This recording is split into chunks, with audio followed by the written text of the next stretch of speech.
Apocalipsis, capítulo 1. Pastor Eliseo. El Apocalipsis. Clase 7. La revelación de Jesucristo. Apocalipsis, capítulo 1, versículo 1. La revelación de Jesucristo, que Dios le dio para manifestar a sus siervos las cosas que deben suceder pronto, y la declaró enviándola por medio de su ángel a su siervo Juan. Alerta y consuelo. Esta es la última revelación de las Sagradas Escrituras que Dios le dio a Jesús para transmitir a sus siervos la situación en la que se encuentran las iglesias, de tal manera que ordenen sus congregaciones y cumplan los mandamientos bíblicos y la voluntad divina, ya que pronto van a suceder los acontecimientos que culminarán con la separación entre el bien y el mal. También es un aviso de alerta para que los creyentes estén preparados, velando y orando, para que ningún evento los sorprenda. Por tanto, los que están procediendo de manera desobediente, desordenada o incorrecta respecto a la palabra de Dios, deben arrepentirse y enderezar sus caminos para alcanzar la salvación. Y los que están actuando de acuerdo con lo requerido por el reino, deben seguir perseverando hasta el final. Lucas, capítulo 3, versículos 4 al 6, como está escrito en el libro de las palabras del profeta Isaías, que dice: Voz del que clama en el desierto, preparad el camino del Señor, enderezad sus sendas. Todo valle se rellenará, y se bajará todo monte y collado. Los caminos torcidos serán enderezados, y los caminos ásperos allanados, y verá toda carne la salvación de Dios. Dios siempre advirtió a sus seguidores que estuvieran preparados para la venida del Señor Jesús. Primero lo hicieron sus profetas, como Isaías y Juan el Bautista. En el presente es Dios mismo quien, a través de su propio Hijo, les anuncia que se preparen para su regreso definitivo. El mensaje sigue siendo el mismo: enderecen los caminos torcidos si quieren alcanzar la salvación. Es muy importante que la Iglesia esté atenta a los eventos futuros que marcarán el cierre de la historia del mundo, como se conoce. Los hijos de Dios deben estar informados para que nada los tome desprevenidos. El libro del Apocalipsis también brinda consuelo a los siervos de Dios, ya que les confirma una vez más la promesa de su regreso y revela la contundente victoria final de Jesucristo sobre el mal. Además, otorga a los vencedores la seguridad de que van a vivir el resto de la eternidad en su reino venidero. Jesucristo. El libro de Apocalipsis comienza destacando que es la revelación de Jesucristo, porque la persona del Hijo de Dios representa la manifestación visible del corazón del Padre Celestial. La luz, la personalidad y el lenguaje que escogió de su esencia para darse a conocer a sus seres creados.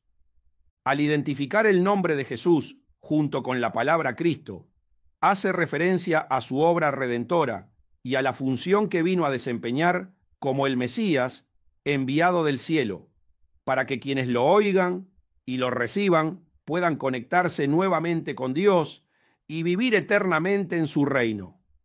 Ese es el motivo principal de toda la Biblia: que los hombres puedan conocer a Dios, que entiendan cuánto los ama y cómo desea que se comporten para ser verdaderamente felices y vivir eternamente junto a Él.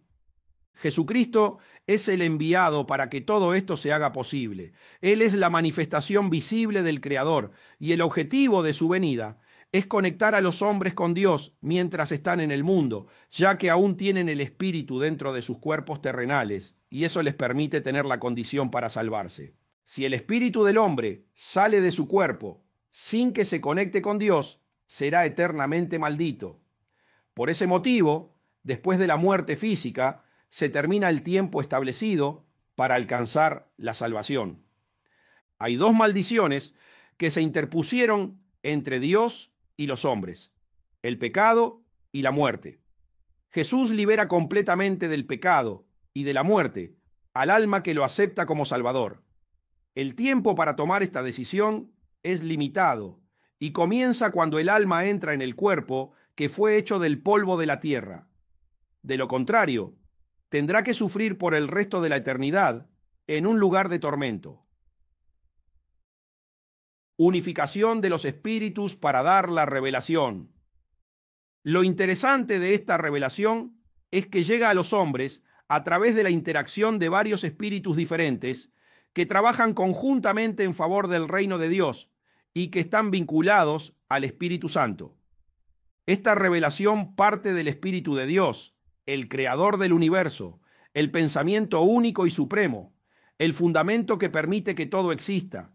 El pensamiento es un lenguaje. No hay posibilidad de pensar sin asociarlo a alguna palabra. Es indivisible. Cuando la Biblia se refiere al Creador, llamándolo Dios, lo hace respecto a toda su esencia, a la totalidad de sus pensamientos y a la plenitud del lenguaje, que abarca el bien y el mal. Sin embargo, la revelación que transmite el libro del Apocalipsis se refiere exclusivamente al verbo de vida, cuya denominación corresponde únicamente a la esencia buena de Dios. Por eso es la revelación de Jesucristo, el Hijo de Dios, que vino a salvar al mundo y revelar la bondad de Dios. Dios le revelará a Jesús lo que aún no le había declarado mientras estaba en la tierra, porque primero tenía que cumplir su misión mesiánica para acceder a la condición de juez y recibir el liderazgo sobre todos los espíritus creados y determinar el destino de cada uno de ellos. El Señor Jesús realizará la evaluación del juicio de cada alma en función de la obediencia a la predicación del Evangelio y de cómo obró con respecto a la voluntad del Padre Celestial. Toda esa autoridad le ha sido cedida a Jesús para que determine el destino eterno de cada una de las almas. Para obtener ese lugar de honor, cuando Jesús vino al mundo, tuvo que vencer todas las obras del diablo para que la luz prevaleciera sobre las tinieblas. Tuvo que morir sin haber cometido pecado para absorber la maldad de todos los hombres y ser crucificado. Tuvo que derramar su sangre en el momento de su muerte para que por medio de ella se completara la obra redentora ante Dios. Con ese triunfo glorioso se borraron por completo las secuelas de todas las agresiones que los hombres han cometido contra la ley y la voluntad del Padre Celestial. Culminando con su obra. Primera de Juan, capítulo 3, versículo 8. El que practica el pecado es del diablo, porque el diablo peca desde el principio. Para esto apareció el Hijo de Dios, para deshacer las obras del diablo. Por eso, cuando Jesús estaba culminando su obra como Cristo y como Cordero, antes de que su espíritu se separara de su cuerpo terrenal, le dijo a su Padre desde la cruz: consumado es. Esto significa que Jesús terminó a la perfección todo lo que su Padre le había encomendado. La perfección de esa obra le brindó el triunfo sobre el reino de las tinieblas y agradó a Dios, que consumó todo lo necesario para resucitarlo de entre los muertos y entregarle el reinado del universo. En la revelación apocalíptica se puede apreciar la conexión espiritual entre todos los que colaboran unánimes en favor del reino de Dios para anunciar a las iglesias las cosas que van a suceder pronto y que deben superar con la fe para llegar hasta el final y alcanzar la salvación. Deben tener un conocimiento muy preciso de todos los acontecimientos que van a enfrentar en un corto periodo de tiempo, para que nada los sorprenda y no se atemoricen ni caigan en los engaños de las tinieblas. Porque Jesús hizo prevalecer el reino de Dios sobre Lucifer y todos los espíritus que se alinearon con su rebelión. La conexión para transmitir el secreto de esta profecía comienza con Dios, que le revela la profecía a Jesucristo. Luego pasa por un ángel elegido especialmente, que se la transmite al apóstol Juan para que la escriba y la entregue a las iglesias. Al igual que Juan, que no es un siervo común, sino uno especialmente seleccionado por el Señor para transmitir la revelación, el ángel que participa en esta ocasión para expandir el mensaje también ha sido elegido especialmente. La Escritura lo describe como el ángel de Jesús, uno destacado entre millares de millares que le sirven. Por tanto, se puede deducir que se refiere al arcángel Gabriel, generalmente escogido para transmitir los mensajes más relevantes del reino.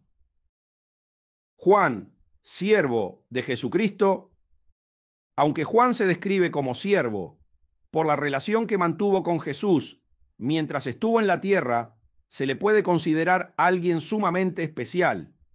La Escritura lo reconoce como el discípulo amado.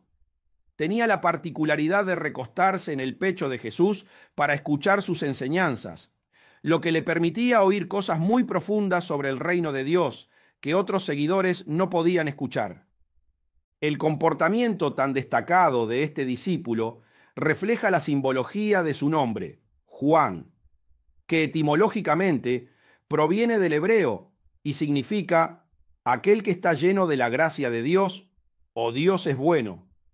La manera más correcta para transformarse en un verdadero siervo es tener intimidad con el Señor, tomarse el tiempo necesario para estar en su presencia y meditar meticulosamente en sus palabras hasta que se conviertan en gracia, hasta que las enseñanzas se hagan parte de su personalidad por guardarlas en el corazón y se transformen en creencias y convicciones inamovibles que automaticen su comportamiento.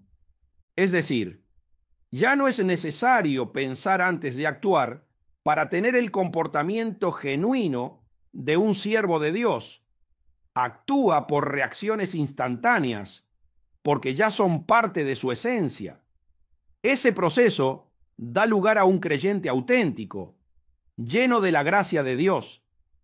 Cuando un creyente adquiere la personalidad de Jesús, la bondad de Dios se manifiesta automáticamente en su vida. Por ese motivo, la vida de Juan refleja la etimología de su nombre, lleno de gracia y de bondad. Juan, capítulo 13, versículos 23 al 25. Y uno de sus discípulos, al cual Jesús amaba, estaba recostado al lado de Jesús. A este, pues, hizo señas Simón Pedro para que preguntase quién era aquel de quien hablaba. Él entonces, recostado cerca del pecho de Jesús, le dijo: Señor, ¿quién es? En este pasaje se puede apreciar la condición destacada del apóstol Juan, que recostaba su cabeza en el pecho del Señor para escuchar sus enseñanzas. Incluso Simón Pedro era consciente de este privilegio. Por eso, cuando Jesús anunció que uno de los 12 lo iba a traicionar, Pedro le hizo una seña a Juan para que averiguara quién era el traidor. En consecuencia, el evangelio redactado por el apóstol Juan es diferente al de los otros 3 evangelistas. Sus escritos tienen una mayor profundidad espiritual y describen los acontecimientos vividos junto al Señor con una revelación más profunda y elevada. Sus mensajes tienen una perspectiva espiritual distinta porque manifiestan mucha más intimidad.